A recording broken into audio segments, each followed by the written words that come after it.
लातूर जिल्हा व शहर काँग्रेस कमिटीच्या नुकत्याच पार पडलेल्या निवडणुकीत नव्याने निवडून आलेल्या शहर व जिल्हाध्यक्षांचा पदग्रहण सोहळा लातूरच्या काँग्रेस भवन येथे आमदार अमित देशमुख यांच्या हस्ते पार पडला असून या दिमागदार सोहळ्यात नूतन शहराध्यक्ष प्राध्यापक शिवाजी जवळगेकर आणि नूतन जिल्हाध्यक्ष म्हणून अभय साळुंके यांनी आमदार अमित देशमुख यांच्या हस्ते पदभार स्वीकारलाय। यावेळी मावळते शहराध्यक्ष ॲडव्होकेट किरण जाधव यांनी प्राध्यापक जवळगेकर यांचा सन्मान करून त्यांच्याकडे पदभार सोपविलाय। तर यावेळी नूतन जिल्हाध्यक्षांनी शहराध्यक्ष यांनी आपले मनोगत व्यक्त केले। तर नव्याने पदभार स्वीकारलेले दोन्ही अध्यक्ष त्यांची जबाबदारी योग्य रीतीने पार पाडतील असा विश्वास आमदार अमित देशमुख यांनी व्यक्त केला। तर विधान परिषद निवडणुकीसाठी लवकरच महाविकास आघाडीत चर्चा होईल आणि जागा वाटप निश्चित होणार असल्याचं आमदार अमित देशमुख यांनी सांगितले। तर मनोज जरांगे यांच्यावर उपोषण करण्याची वेळ सरकार येऊ देणार नाही असं मत देखील आमदार अमित देशमुख यांनी व्यक्त केलंय। आपल्या समोर हा ठेवलेला आहे। मला सतत ते मार्गदर्शन करणार आहेत। त्यांच्या मार्गदर्शनाखालीच लातूर शहर काँग्रेस कमिटीचं काम मला करण्याची संधी आदरणीय अमित भैया साहेब, दिलीपरावजी देशमुख साहेब, धीरज भैया साहेब यांनी माझ्यासारख्या सामान्य कार्यकर्त्याला जी संधी दिली त्याबद्दल मी पहिल्यांदा विशेष आभार मानतो। गेल्या 40 वर्षापासून मी काँग्रेसचा कार्यकर्ता आहे। यापूर्वीही आदरणीय अमित भैया साहेबांनी आणि मोठ्या साहेबांनी लोकशाही अण्णाभाऊ साठे विकास महामंडळावर मला संचालक म्हणून काम करण्याची संधी दिलेली होती। लातूर नगर परिषदेमध्ये मी सभापती होतो आणि 5 वर्ष नगरसेवकही होतो।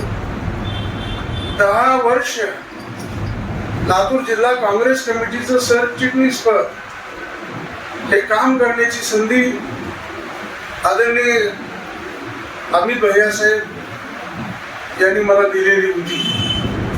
त्यामुळे या पुढच्या काळामध्ये आदरणीय भैया साहेब तुम्हाला अभिप्रेत असलेलं काम आणि पक्षाचे जे आदेश असतील आपल्या शिस्तीला कुठेच गालबोट लागणार नाही अशा पद्धतीनं आपण जे टीम द्याल त्या टीम बरोबर मी तुमचा एक सामान्य कार्यकर्ता म्हणून लातूर शहराचा अध्यक्ष हे नंतर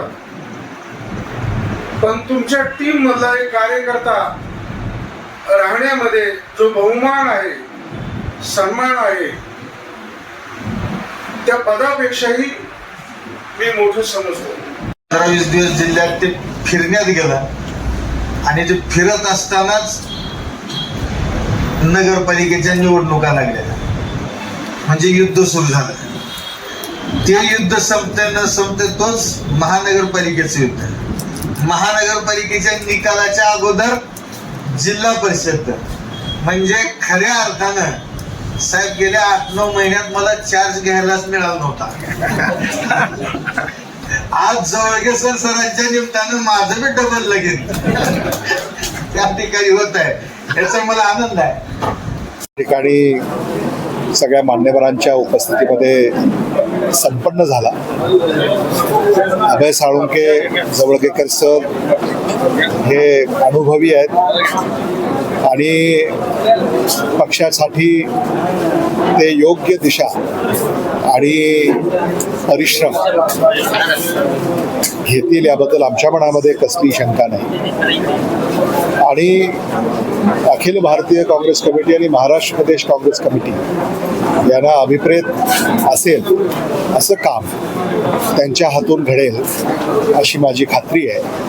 आणि या निमित्ताने मी अभय साळुंके आणि जवळगेकर सर यांना माझ्या वतीनं त्यांच्या पक्षाध्यक्ष म्हणून या कारकिर्दीसाठी लाख लाख शुभेच्छा व्यक्त करतो आणि त्यांची कारकीर्द ही पक्षासाठी यशस्वी ठरो अशा सदिच्छा व्यक्त करतो। विकास आघाडी या संदर्भामध्ये राज्य पातळीवर याची चर्चा सुरू आहे. अंतिम निर्णय झाल्यानंतर तो आपल्याला कळेलच. आता कोणती जागा कोण लढणार हे एकदा ठरल्यानंतर मग उमेदवाराच्या संदर्भामध्ये निर्णय होतील. मनोज जरांगे पाटील नाम आहे. नाही, मला असं वाटतं मनोज जरांगे पाटलांनी सरकारकडे जी मागणी नोंदवलेली आहे, सरकारनं या मागण्या मान्य केल्यात असं मागेच त्यांनी कळवलं आहे. त्यामुळे आता त्यांचं असं म्हणणं आहे की अंमलबजावणी काही झालेली नाही, अंमलबजावणी करा. मला असं वाटतं की मनोज जरांगे पाटलांना पुन्हा एकदा उपोषण करण्याची वेळ सरकार येऊ देणार नाही अशी अपेक्षा आहे.